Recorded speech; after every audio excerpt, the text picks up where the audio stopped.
caught a round in the face. It hit me right in front of my ear, traveled through my face, took off my nose, blew out my right cheekbone, broke all the bones above my eye, vaporized my orbital floor, broke the head of my jaw, shattered my jaw to my chin, and it knocked me out. The guys saw me fall and thought I was dead.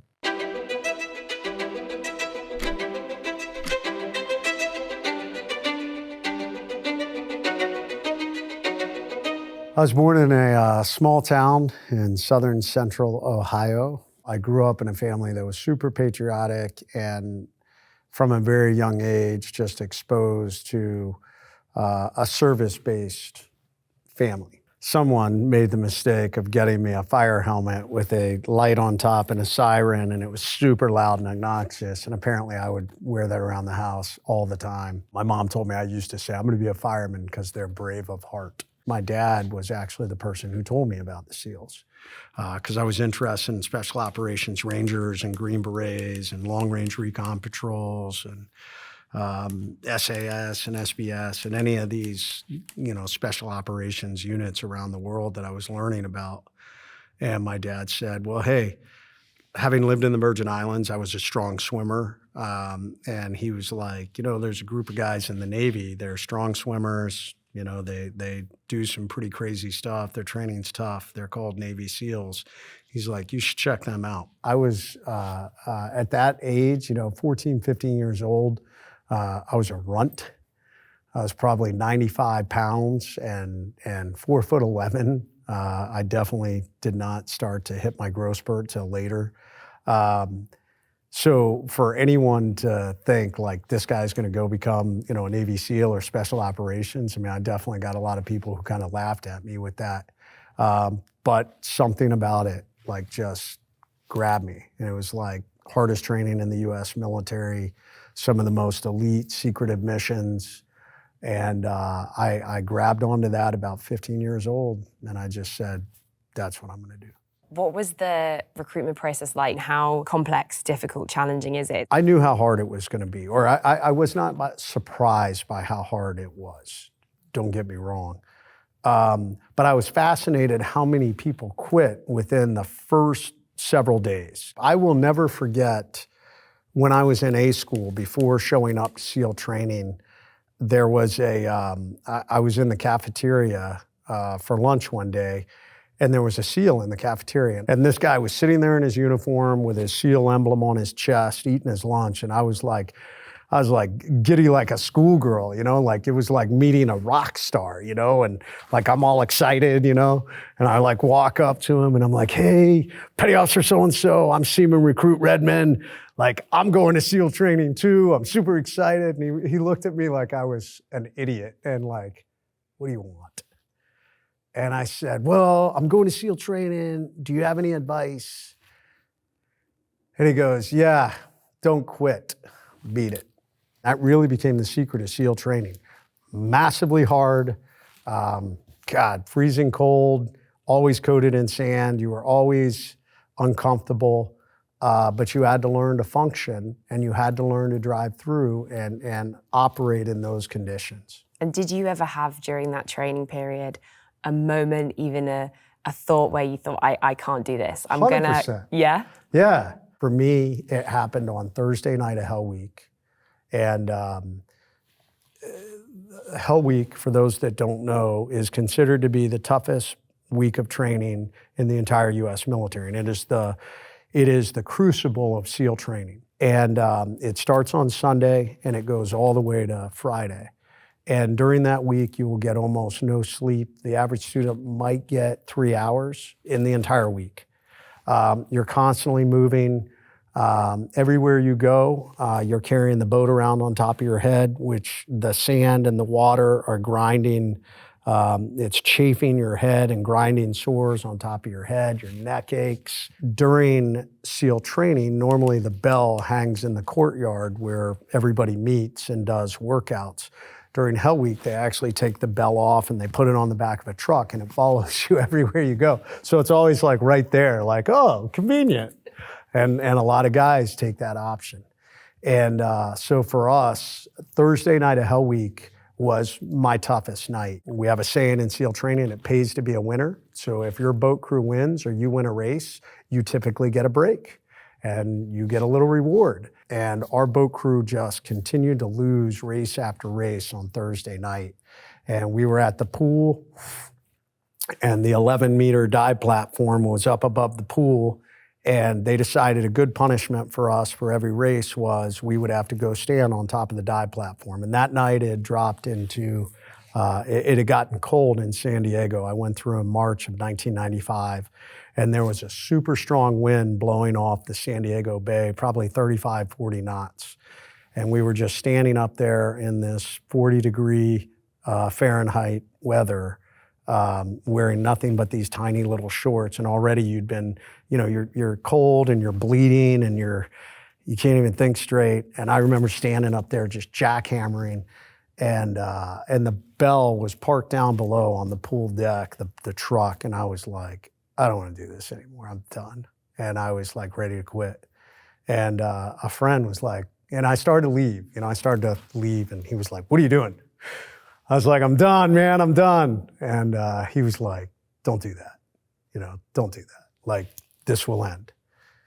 And he was right. It kind of knocked some sense into me. I almost gave in to that weakness, but I pushed through, and I was like, you just got to get to the end of this evolution. What happens from there? What do they throw at you next? Well, I mean, literally, it's kind of at the beginning. Our pool competency training is very difficult. It takes out a lot of students. It almost took me out. What is pool competency? It's basically getting your ass kicked under the water with your scuba tanks on. You have two instructors that come down, and they're beating on you and ripping all your gear off and slamming you off the bottom. And there is a sequence of fixing your gear that has to happen in a very methodical sequence from the moment all this happens. And you're doing all this while you're holding your breath at the bottom of the pool. If you go to the surface, you fail. If you get any step out of sequence, you fail. So it's super hard because you got to have your wits about you to keep your head on straight while you're under the water and you're starting to do the I'm running out of air before you can either get your air turned back on, or they'll do things where you can't get your air turned back on. So it's just this very methodical where you have to maintain calm in an incredibly chaotic, stressful environment. And then in the third phase, you start to learn weapons and tactics and explosives and all these different things. And for the most part, once you made it through pool comp, you're most likely going to graduate. It's amazing.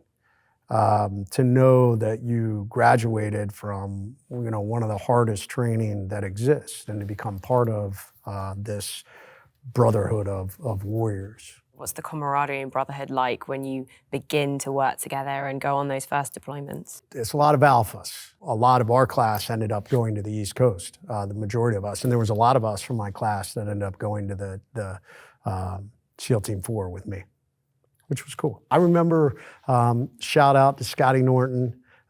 Scotty had been in the Panama invasion, and he was the first guy I had met that ever was shot. He took a 7.62 round through the calf, and it left this great big wound. The exit wound just blew out the side of his calf.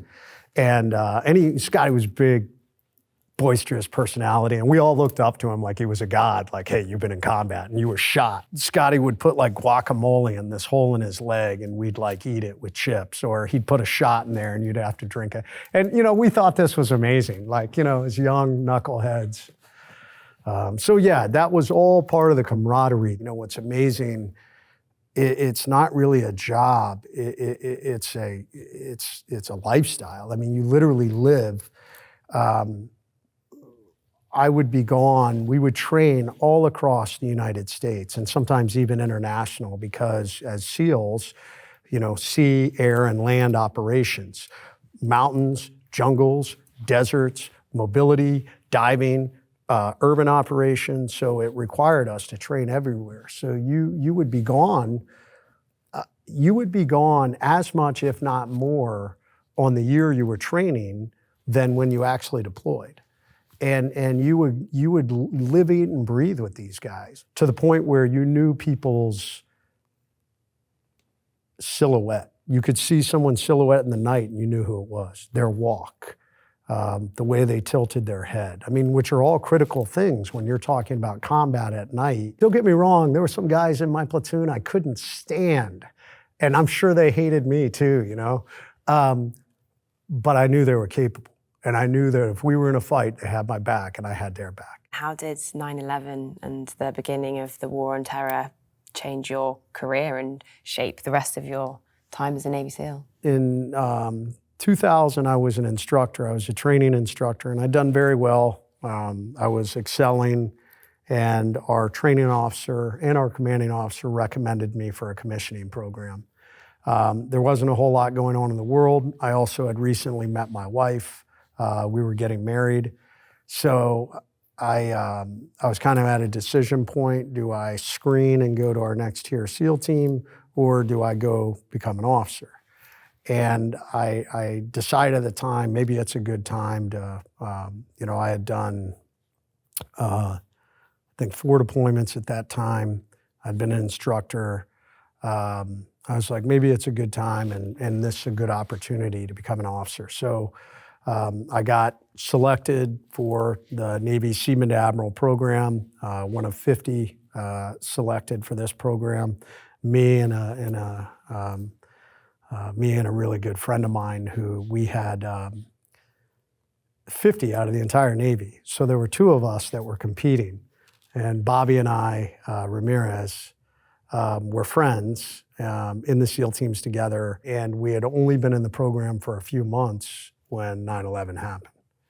And we were together in the student center watching on TV. And I remember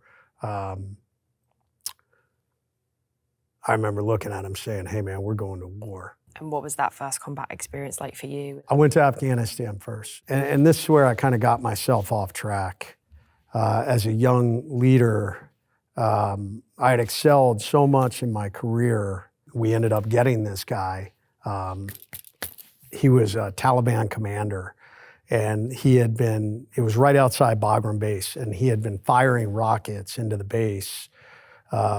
And they obviously a clear and present threat to anybody on the base, us, coalition forces.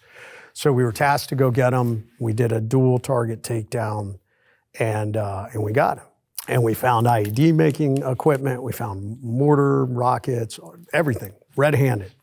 And we wrapped him up, and we brought him back to base along with several of the people that were wanted with him. And the local people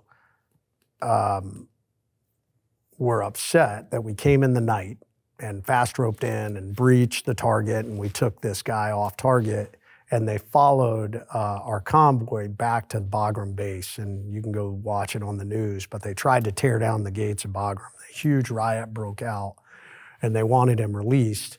Well, he happened to be friends with Karzai, and this message went up to Karzai. Karzai said, oh, he's my friend, this Taliban commander, and they let him go. They let his whole thing go. So that was kind of my first introduction to both combat and politics. Here we are, we risked our life to go get this guy that we knew we had caught red-handed, and they let him go. Morale was probably at an all-time low. I think we were all pretty depressed. And then finally we ended up getting sent down to Kandahar and operating in the Helmand province and conducting operations. And it was down there that I made a bad call on a mission. We were clearing a valley, and we had locked the valley down by ridge lines on each side of the valley, and it kind of made a T. And then, so on the northern ridge line, so we placed a group of guys on the northern ridge line. We had guys on the eastern and western ridge lines. I was on the eastern ridge line with snipers, a javelin crew, and a machine gun crew. And then we had a crew on the ground sweeping through the valley and clearing caves and stuff. It was an all-day operation. The guys got into a couple of different gunfights. We called in some air support. And then later in the day, we were getting ready to leave. We were going to pull back and extract. My boss called for reinforcements, and I made the decision in that moment, I'm going down into that valley. I told our machine gunner, we're going. Wasn't a lot of thought. It was pretty impulsive. And our chief, who he and I did not get along, was back at the headquarters element. And I called and said, I'm going down to the valley. And he was like, don't you dare go down in that valley. And this is where ego and friction and allowing personal feelings to get in the way of professional decisions, because he was right. He was 100% right. I should have listened, and I didn't. I mean, we were 1,000-foot cliffs, and we dropped down those cliffs. One, we lost communications because now we're in this, deep, deep terrain. It really is a miracle. God was watching out for us, that we did not expose ourselves to an enemy fighting force that would have killed us. But we made it all the way down to the bottom. I was going to try and make my way over to where those guys were, but now our communications came back up, and our ground force commander is like breathing fire into the radio, like, get your ass out of the valley right now. We're trying to clear an airstrike right now, and we can't do it because we don't know where you are. So we scampered, me and the machine gunner scampered back up to the northern ridge line, and they were able to clear it. But yeah, my name was Mud. I got to the top, and he just ripped me a new one. If I owned it and just said that was a bad call, you're right, it was a bad call, but I didn't. I fought against it. I was like, hey, I made the right call.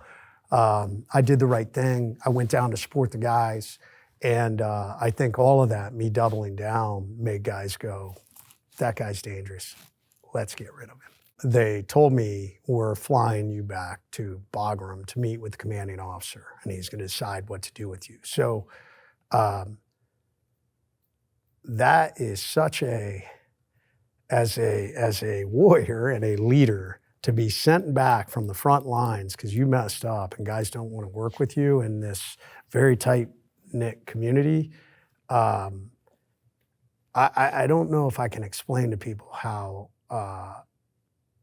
devastating that was. I remember going in the room and just sitting down, and I was so destroyed that I decided that probably the best thing to do was kill myself. So the door was over here. Next to the chair was kind of like my combat cross. It's like the wooden post that you hang your gear on and helmet. And I had my gun belt on it. And I remember getting my pistol out and making sure there was a round in the chamber. And I was just like, tomorrow they're going to take your trident. That's the end of your life. Like, there's no way you can come back from this. And I put the gun in my mouth, and across the desk was a picture of my wife and kids. My son would have been 6, my oldest daughter would have been 3, and my youngest would have only been maybe 10 months old. And I had this gun in my mouth, and God was like, what are you doing? What message do you send to them if you kill yourself in Afghanistan? I was kind of ashamed and hurt, but it kind of knocked me out of this bad decision I was about to make. And I decocked my pistol, and I went to find the Special Operations Chaplain on Bagram, who was a Green Beret chaplain assigned to the Special Operations Task Force. And I remember telling him, I just poured my guts out to him, got myself in trouble, made these mistakes. Tomorrow they're going to kick me out. He listened, and he goes, so you messed up, and tomorrow they're going to kick you out. And I said, yeah. And he goes, tomorrow. I said, yeah. And he kind of pauses, writes some things down. And he goes, tomorrow at 8 a.m. And I'm like, yeah, tomorrow. Tomorrow. He goes again. I'm like, yes, tomorrow. What's wrong with you? And he's like, but you were going to kill yourself tonight. He's like, seems a little premature, doesn't it? So he was like, I don't know what's going to happen tomorrow. He said, I don't think they're going to kick you out. So I went back to my room. I didn't sleep a wink. And the next morning I reported, and my commanding officer saved my career. And many of the guys wanted him to kick me out and take my trident. I'll be honest, I left that meeting, I should have been like, man, I'm so lucky. I didn't. I was kind of bitter still. You know, I still felt like I was kind of being thrown under the bus, and I had this victim mindset. So that was kind of the catalyst to drive forward. So yeah, fast forward, you know, came back to the team. My new boss was an amazing mentor and leader, and he basically said, hey, I don't care what happened in Afghanistan, I care about right now.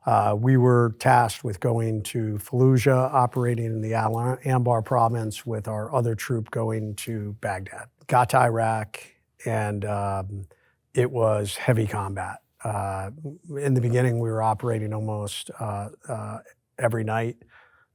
Sometimes a couple of times, even twice a night. So we were doing what are called direct action, capture, kill missions.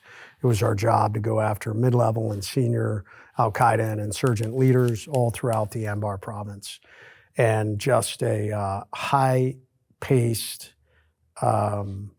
deployment. But as a SEAL, everything you would ever want, you know, as a SEAL operator. I mean, you were dangerous environment, going after bad people, and having success on the battlefield. We're coming up on the end of the deployment. It's September now. We got word that the #1 leader for Al-Qaeda in the Anbar province was going to be in a specific location. To make a long story short, we launched on that target, and we landed at the initial target building.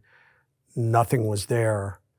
We thought it was going to be a quiet night, and we found IED making components and stuff like that. We were going to blow that stuff up, and then we were going to extract. But during that time, our snipers saw individuals leave a house about 150 yards away and run across the street and hide in some vegetation, which is unusual behavior, especially after helicopters come in and there's explosions and things like that.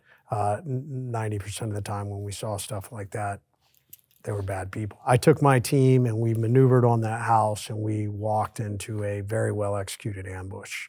Our leader had moved from the house we initially were in to that house 150 yards away. And he had an entire security detail that had set up an ambush line in that vegetation across the street. And we walked right into that ambush. Our medic, Luke, was initially hit, took a round right below the knee. They dropped him. Matt Roberts came forward, grabbed him, and they started to drag him back, and Matty was shot up I think 2 rounds in the leg and 1 in the arm. Still managed to drag him and Luke back to this tractor tire. I was shot in the arm. It would be 2 rounds. I didn't know it at the time, but I thought my arm had been shot off. I took rounds off my gun, side plate, helmet, had my left night vision tube shot off, and decided it's a really bad place to be. I should move. And I turned to try and move back to where the guys were at the tire, and that's when I caught a round in the face. It hit me right in front of my ear, traveled through my face, took off my nose, blew out my right cheekbone, broke all the bones above my eye, vaporized my orbital floor, broke the head of my jaw, shattered my jaw to my chin, and it knocked me out. The guys saw me fall and thought I was dead. And we don't know how long. I was probably unconscious, 5 or 10 minutes. The entire gunfight would last 40 minutes or so, 40, 45 minutes. I was pinned down underneath this gunfire. Literally, this firefight's happening directly above me. And I remember at some point in the gunfight when I came to, calling out to my team lead, Jay, and I said, Jay, how long to the medevac? Because I knew I was losing all kinds of blood. And he was like, Red, you're still alive? I was like, yes. How long to the medevac? He's like, 5 minutes. It would end up being about 15 minutes, we estimate, from that time. And what was it like when you finally came to and woke up? What was going on around you? I'll be honest, I didn't think I was going to make it. When I was laying there bleeding out, there definitely was a moment where I thought I was gone. It was getting harder to breathe. It was getting harder to concentrate. Fast forward to the hospital when I finally passed out, and I didn't know if I was going to wake up again. So when I woke up, I was elated. I tried to talk, and just air came out.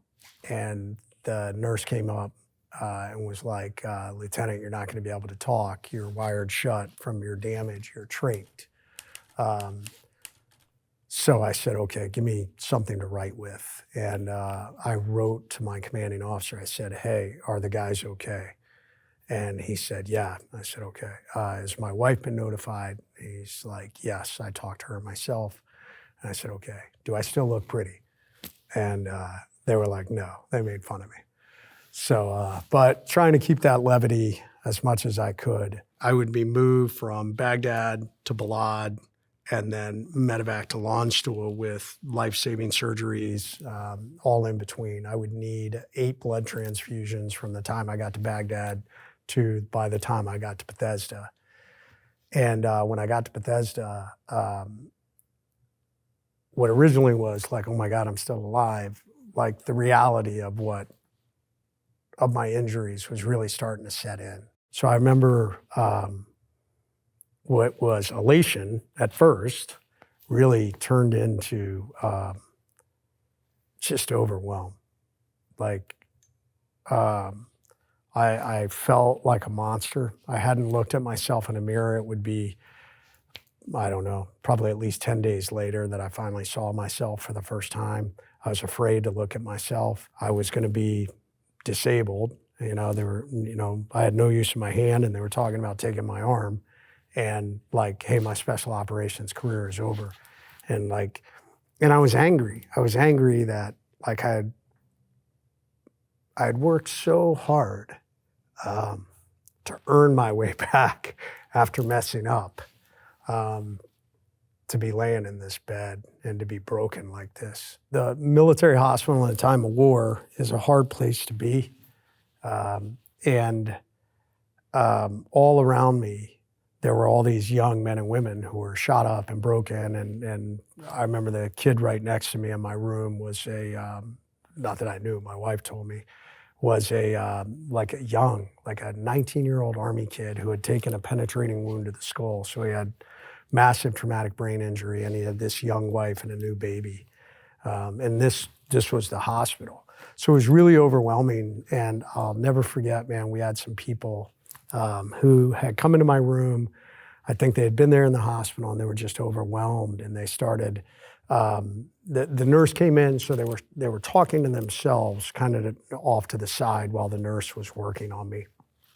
And I could hear them, and they were like, man, what a shame, this is so sad. So yeah, these people with this negative mindset really kind of made me say, you know what to do. And when my wife came back in the room, it was kind of the fire that basically, ignited on that moment. Like, I refused to feel sorry for myself again. Like, I'm going to drive forward, I'm going to overcome this. And I don't know what that looks like. I said, no one's allowed to come into my room like that again. That's not going to happen. I'm not going to feel sorry for myself. They're not allowed to either. And I wrote out this sign. I told my wife to put it on the door.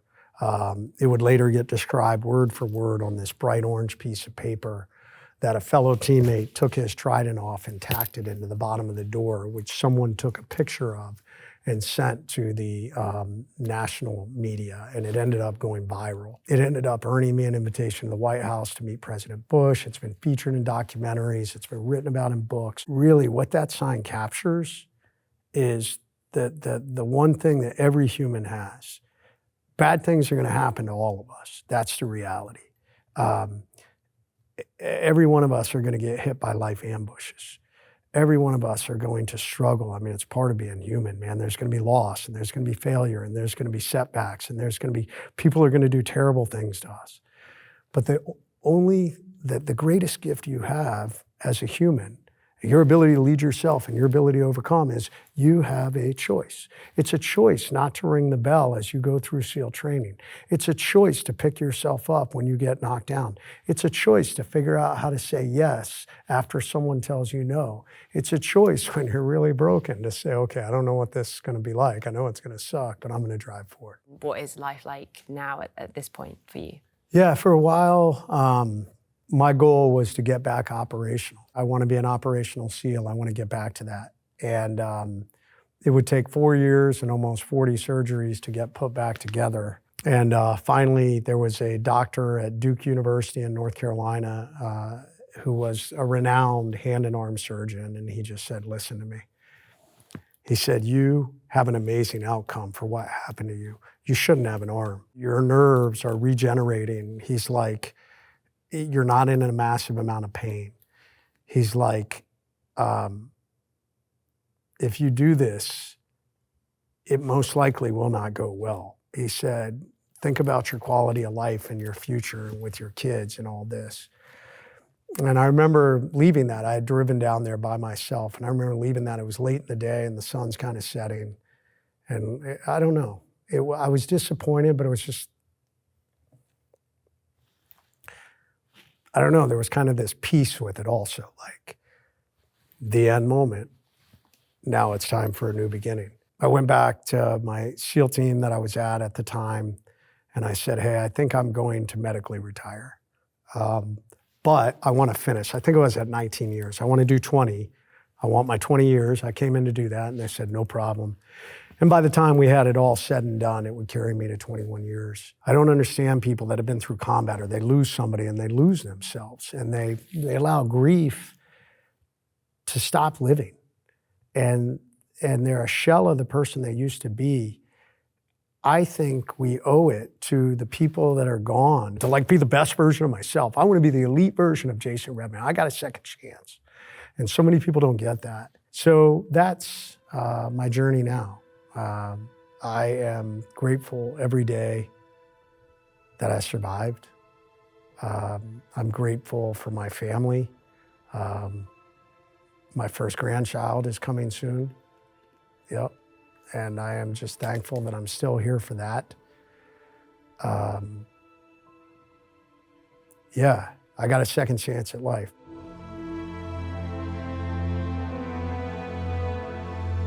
One of the things that stuck with me the most about not really taking a life, but seeing the human aspect on the backside is having to walk the family past them. And that's their dad.